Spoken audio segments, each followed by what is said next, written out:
بسم اللہ الرحمن الرحیم۔ ناظرین کرام، کعب بن اشرف یہودی کے قتل کے حوالے سے ہم نے ایک بار گفتگو کی تھی، کیونکہ کعب بن اشرف کے قتل کے حوالے سے مستشرقین کی طرف سے یہ اعتراض کیا جاتا تھا یا کیا جاتا ہے کہ رسول اللہ صلی اللہ علیہ وسلم نے آخر کعب بن اشرف یہودی کا قتل کیوں کروایا، یعنی اس کے قتل کا آرڈر کیوں دیا تھا۔ اسی طرح رسول اللہ صلی اللہ علیہ وسلم نے بنو قریظہ جو ایک قبیلہ تھا مدینہ میں، ان کے تقریباً 300 افراد کے قتل کا حکم دیا تھا۔ اب یہ اعتراض بھی مستشرقین کی طرف سے سامنے آتا ہے کہ اتنی بڑی تعداد لوگوں کی کہ جن کو قتل کر دیا گیا اور ان کی عورتیں اور بچے وہ مسلمانوں کے قبضے میں رہیں۔ اگر اس اعتراض کو سمجھنا ہے اور آخر کیا سبب اور کیا وجہ ہے کہ رسول اللہ صلی اللہ علیہ وسلم نے کیوں قتل کا حکم جاری کیا تھا، تو اس کو سمجھنے کے لیے ضروری ہے کہ ہم غزوہ خندق، جسے غزوہ احزاب بھی کہا جاتا ہے، اس کو ہم سمجھیں، اس لیے کہ قبیلہ بنو قریظہ نے رسول اللہ صلی اللہ علیہ وسلم سے معاہدہ کیا تھا، یعنی ریاست کے حکمران سے، سربراہ سے اور ریاست سے یہ معاہدہ ہوا تھا کہ وہ ہرگز ایسی سرگرمیوں میں شریک نہیں ہوں گے کہ جو ریاست مدینہ کے خلاف ہوں گی، مسلمانوں کے خلاف ہوں گی۔ اگر وہ مسلمانوں کا ساتھ نہیں دیں گے تو وہ کسی کا بھی ساتھ نہیں دیں گے۔ لیکن بنو قریظہ اور ان کے ساتھ دیگر یہودیوں نے یہ سازش کی کہ انہوں نے صرف مکہ کے کفار نہیں بلکہ جزیرہ عرب میں رہنے والے جو مختلف قبائل تھے ان کو مسلمانوں کے خلاف ابھارا اور مسلمانوں پر حملہ کرنے کی ان کو دعوت دی اور اپنی حمایت کا بھی ان کو یقین کرایا۔ اس طرح یہ غزوہ احزاب واقع ہوتا ہے۔ رسول اللہ صلی اللہ علیہ وسلم نے حضرت سلمان فارسی رضی اللہ تعالیٰ عنہ کے مشورے سے آپ نے مدینے کے آس پاس مدینے کی حفاظت کے لیے خندقیں کھدوائیں، اور تقریباً جو مورچے وہاں پر قائم کیے گئے وہ 3000 مورچے تھے، اور وہ جو لشکر جزیرہ عرب سے اکٹھا ہو کر مختلف قبائل کا اور مختلف لوگوں کا مدینے کی طرف بڑھا تو ان میں 10,000 افراد تھے کہ جو مدینے پر حملہ کرنے کے لیے آ رہے تھے۔ یہ بڑی مختلف قسم کی جنگ تھی کہ جب عرب کے لوگ مدینے کے پاس پہنچے تو ان کے لیے یہ بات بڑی پریشانی کا باعث بنی،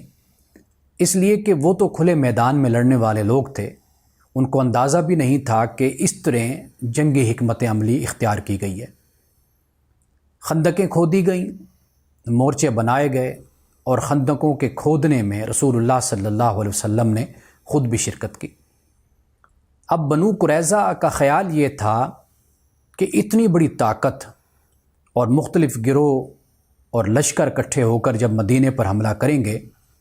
تو اس طرح مسلمانوں کو وہ نیست و نابود کر دیں گے اور ان کا خاتمہ ہو جائے گا۔ تو بنو قریظہ نے سازش کے تحت ان تمام قبائل کو اکٹھا کیا اور ان کو اپنی حمایت کا بھی یقین دلایا، لیکن جب وہ لوگ پہنچے تقریباً انہوں نے مسلمانوں کا محاصرہ 20 دن تک جاری رکھا، اور 20 روز میں وہ یہ بھی کوشش کرتے رہے کہ کسی طرح رسول اللہ صلی اللہ علیہ وسلم کے گھر تک پہنچیں، مسجد نبوی تک پہنچیں، مسلمانوں کو نقصان پہنچائیں، لیکن وہ اس میں کامیاب نہ ہو سکے۔ اور ادھر سے موسم نے بھی مسلمانوں کا ساتھ دیا، سخت سردی تھی، آندھی اور طوفان کا ماحول تھا، تو آخر کار 20 دن کے بعد جو یہ لشکر تھا جو مختلف قبائل پر مشتمل تھا انہوں نے مدینے سے کوچ کیا۔ اب جو بنو قریظہ تھے وہ تو مدینے میں موجود تھے، اور بنو قریظہ یہ سوچ بھی نہیں سکتے تھے کہ اس طرح مختلف قبائل پر مشتمل یہ لشکر ناکام اور نامراد ہو کر واپس چلا جائے گا۔ ان کا خیال تو یہ تھا کہ یہ آخری جنگ ہے اور اس کے بعد اسلام اور مسلمان اس زمین سے ختم ہو جائیں گے۔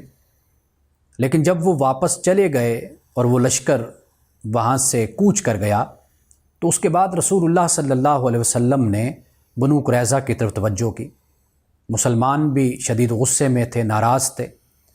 اس لیے کہ اس موقع پر بنو قریظہ نے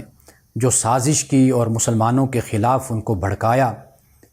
اور خفیہ طریقے سے جو کردار ادا کیا، یہ بڑا ہی خطرناک کردار تھا۔ ایک لحاظ سے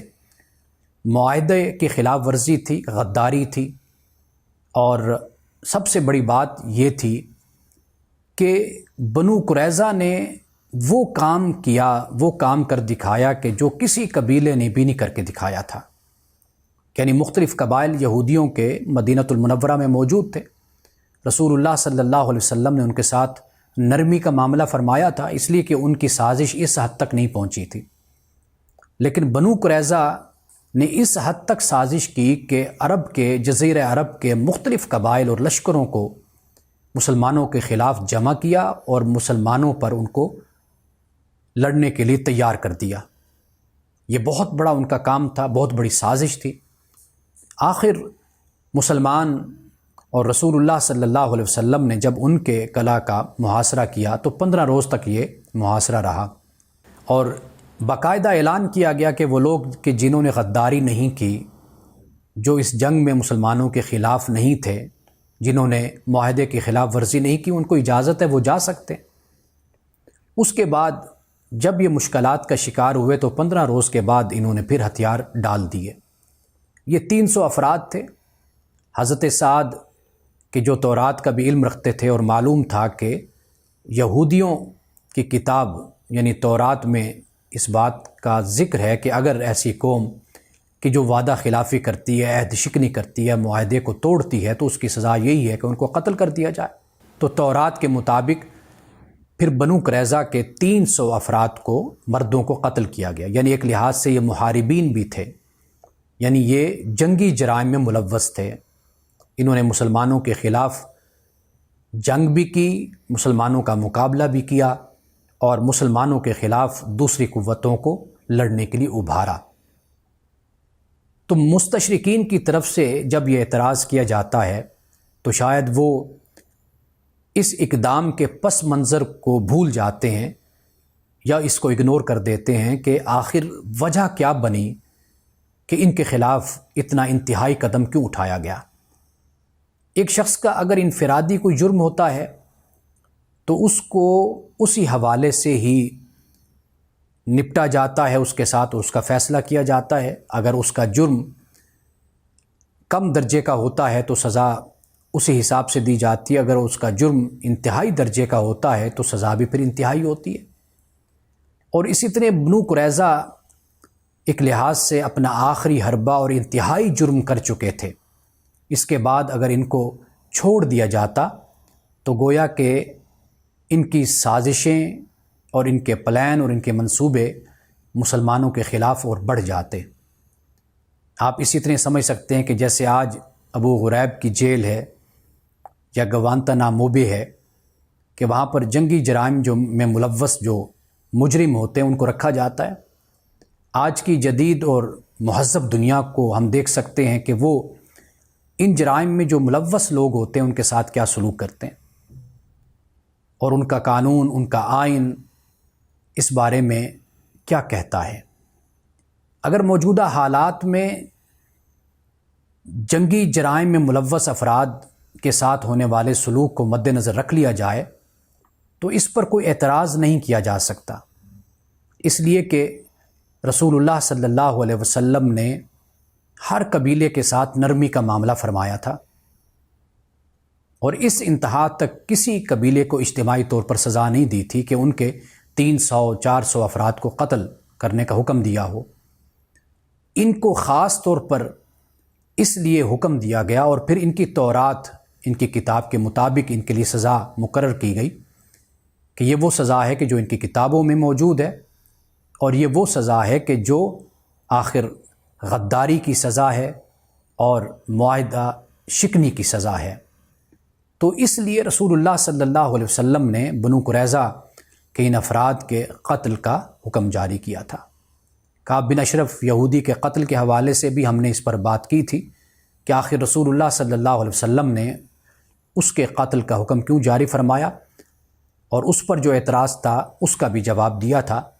تو یہ ایک دوسرا اعتراض بھی ہمارے سامنے آتا ہے جو مستشرقین کی طرف سے کیا جاتا ہے۔ تو اگر غیر جانبدارانہ طریقے سے اور منصفانہ طریقے سے اس سارے واقعے کو پڑھا جائے اور اس کے پس منظر کو، اسباب کو دیکھا جائے،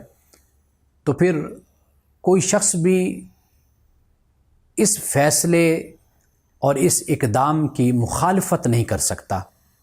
اور اس پر اعتراض نہیں کر سکتا، اس لیے کہ آج کی مہذب دنیا بھی